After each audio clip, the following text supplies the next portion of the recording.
Joined by Hofstra head coach Seth Tierney and John Singer following Hofstra's 20-5 win over Hampton. Coach, your thoughts on today's win? Yeah, really proud of the guys, the way they've handled, certainly coming out of the Yale game where I thought we played really hard, and it didn't break our way.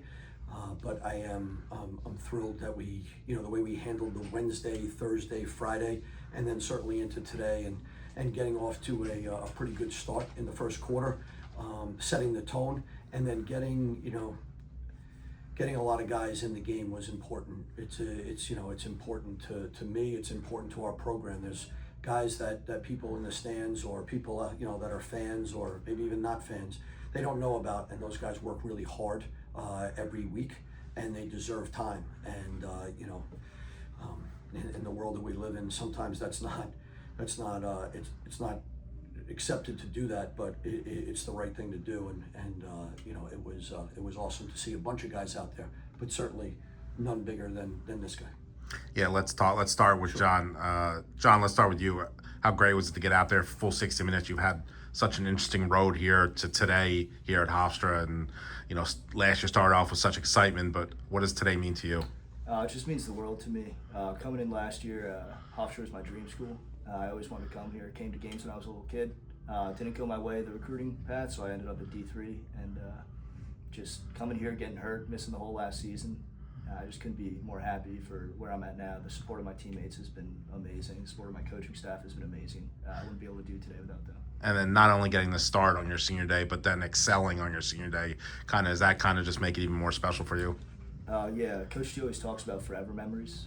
And that was definitely a forever memory for me. It was a surprise to my parents. I didn't tell them it was happening, and they've had my back the whole way. They told me to come back for this sixth year, even though I was a little bit on the fence. And it's just amazing that I got this opportunity to come back, play today. It's something I'm going to tell my kids in the future. Something will hold me the rest of my life. Was there tears from your parents when you told them? When the starting lineups got announced, my mom came. She started shouting from the fence, and it was an amazing moment to share that with them. Seth, just following up on that, what does today mean for you when you can give this kind of opportunity to John, who deserving? This is not a charity case. This is a strong goalie who had a great game today as well. Yeah. What does kind of mean for you? Yeah, I mean, for the people that watch this, and I hope it gets read whatever, posted, tweeted, whatever we do now. Not many people would have been able to do what this guy did, right? He was 24 hours away from being the starting goalie last year, and maybe he plays the entire time, and he gets hurt on a random play on a Friday practice, and we have to go in a different path. And then Shea plays really well and ends up being the starting goalie. He gets operated on, and that was the end of a fifth year. And for the family, and the staff and the team for him to come back for a sixth year, how easy it would have been to just say, hey, it just wasn't meant to be. And now, we're sitting here, and he got his first Division I start at his dream school, a win, and a forever memory. Behind the scenes, the locker room yesterday, the guys talking about all the seniors and certainly talking about him, and he said the same thing when he found out that he was going to start today. The first thing he did was, really, my parents are starting because they deserve this even more than I do after everything that they've done for me to allow me to come back for a sixth year, to extend my college career, and it would have been easy to just go into the workforce. And today, it made everything worth it. Seth, you're a coach who was constantly talking about your respect for the game and kind of putting the right avenue to a game. How important was today's start to for your guys to show the respect to the game and get off to that hot start? Yeah, I don't even know if I'm supposed to say this, but I'm going to say it. I saw something on my phone today, and it was about gambling, right? And it was about spreads, and it was comparing the spread of our game to the spread of another game, right? We'll leave everything that, and it makes me crazy. I can't control what I can't control, but in order to grow the sport, sometimes you can't grow other things. And what Hampton does on a day in and day out basis, what their coaching staff does, what their team does, and for the guys that don't get a whole lot of playing time, they deserve to get in. And we made some changes in our conference, and I'm very thankful for that.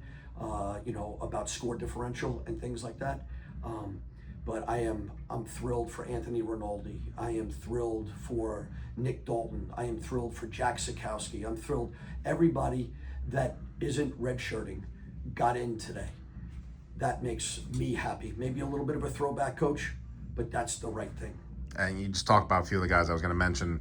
Not only they get in, but we had a couple of hat tricks out there. And how it was important is to not only get in, but those guys get that feeling of what it's like to score a goal in a Division I game and kind of build on that for their next seasons ahead. Anthony Rinaldi, 365 days ago, he tore his ACL versus Hampton.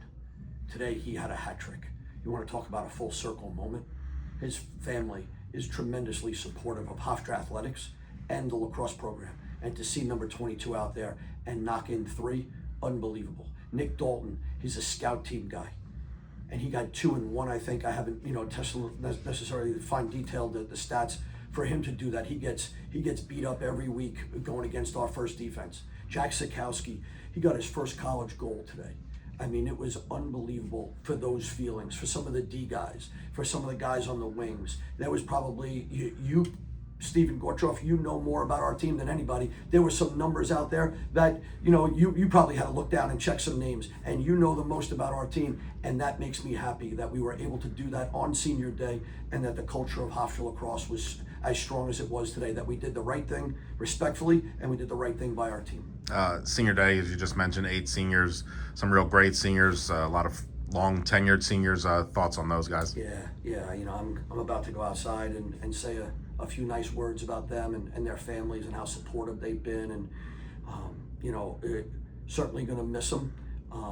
We have a guaranteed week left to see what happens, and maybe we get some extended time into the CA tournament. But this group of seniors, and it's the first thing that I'm going to say when I get out there, it may be the best group of men that we've graduated, and that's saying a lot. But these 8 guys could be the rank up at the top as the best group of men that I have ever graduated before. We've graduated some unbelievable people, but as a group, the culture, the way they carried themselves, what they've done, it's a tremendous group. Coach, you referenced Hampton earlier. It was a very nice moment post-game when the 2 teams got together. What was that about? It was kind of the first time this season. Yeah, at the end of the handshake line, Coach Culpepper, we congratulated each other. We talked a little bit, and then he said, Coach, our team does a prayer after the game. And, after what went on today, we'd love for your guys to join. And again, I think that, they saw that we did the right thing and they did the right thing, but for all of us to be there and eliminate all of the other stuff that goes on in this world, it was a very cool moment for 2 teams at the end of a game to get together, show a little bit of unity, and show the respect and the love for this game. Coach, after this game, you have 1 game left. All you can do really is win to put yourself in the best position to make the CAA tournament. What is the message, or what do you take away from this game to really put your team in the best position to get that win next year? Yeah, we talked about it, and I appreciate the question. Right after Yale, we talked about this, and we talked about today's game being the first 4 quarters of this next game, and then the next game will be the last 4 quarters of it, and that we had to have a couple of really good days on Wednesday, Thursday, and Friday, and we had to perform well, and we had to be mature, and we had to act like men during this whole entire game in order to put us in a good frame of mind for Monday's practice, and then we'll go all week.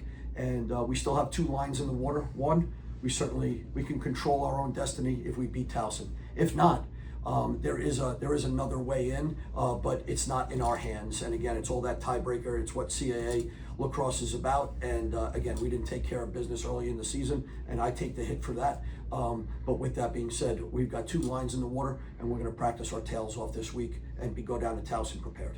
And also a game like this in the face-off circle, what does it do for the confidence of the 3 guys you really toss in there in the face-off dot going against Towson, one of the better teams in the CAA? Yeah, there's no question. Kai Lopez is an unbelievable face-off guy down in Towson, and we did not face off very well against Yale, and that is an understatement. Their guys are very, very good, and for us to battle and have it as a 3-goal game at halftime, all those things. What we told the 3 face-off guys today is we're going to give you 3 in a row, and then we're going to change. We're going to give you 3 in a row, and your goal is to go 2 out of 3. or 3 out of 3, 2 out of 3, change them up, get a break, change them up, and continue to go. We also needed great wing play. And a lot of different guys that have never played were on those wings. So we knew that could be a little bit of first game jitters of what's going on, but I thought we battled there, and I thought that, we had the time of possession today.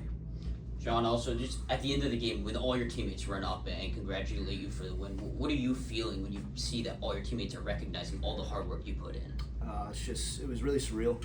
I just feel the love for my team more than anything. Like last year after I tore my ACL, I heard from them every day. They stayed with me the whole way, and today was just like almost an end of that ACL journey that I went through. And it was just, I teared up a little bit. It was an amazing feeling to be embraced by my teammates. Shea, guy who gave up his starting position today, fine with it, let me get in there, and he was the first one to come see me. And I was just really amazing out of him, the rest of the team. And final question, in this, you saw a multitude of scores. You saw hat tricks from Ronaldo, hat trick from Trevor, Natalie. What is the scoring process going to continue? What's the thought process going into the Townsend game, knowing that they can put scoring bunches, a whole bunch of goals being scored on that end of the game? Yeah, I mean, listen, every game takes on a new meaning, no matter who you're playing. And we know the Towson game, right? I mean, we've watched them play because we've played against the opponents that Towson has played. So we've had a little eye on Towson, knowing it was going to be the last game of the year. And we're going to watch some more film on them. But I will tell you, they are a very talented team. They've got some offensive firepower. Mikey Weissauer, Villa Gomez, Roussel. They've got some guys that are there. Ronan Jacoby is back, so we know what they're about. We played 2 games against them back-to-back last year.